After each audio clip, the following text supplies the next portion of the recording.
Syederalon jumlah pengungsi Rohingya yang kabur dari lokasi penampungan Balai Latihan Kerja atau BLK Kandang Loksmawe terus bertambah.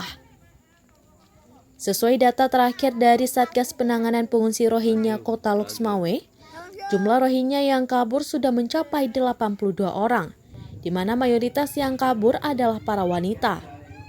Proses pelarian pun berlangsung dalam 9 tahap. Khusus pada April 2022 ini, mereka kabur dalam 3 tahap.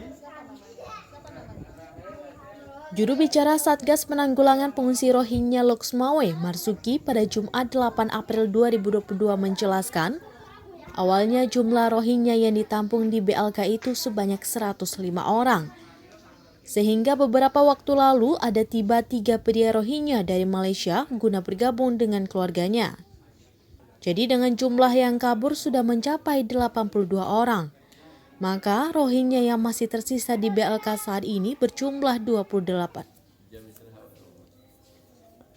Maka Rohingya yang masih tersisa di BLK saat ini berjumlah 28 orang.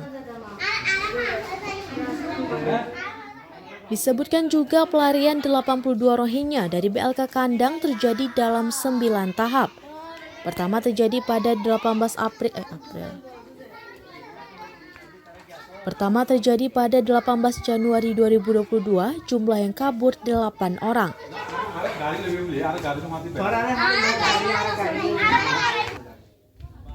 Pertama terjadi pada 18 Januari 2022, jumlah yang kabur 8 orang.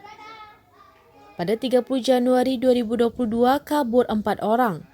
Lalu di tanggal 31 Januari 2022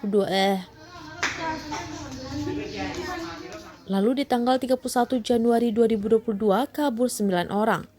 Selanjutnya di tanggal 1 Februari 2022 kabur 8 orang. Lalu di tanggal 2 Februari 2022 kabur 7 orang. Dan pada tanggal 10 Februari 2022 sebanyak 31 orang. Serta 3 kali lagi terjadi pada April 2022, yakni 1 April 2022 kabur sebanyak 2 orang, pada 4 April 2022 kabur 2 orang, dan pada 6 April 2022 kembali kabur 11 orang. Mereka yang kabur pada April 2022 ini semuanya perempuan. Dari Loksmawe, Saiful Bahri, Surambi On TV.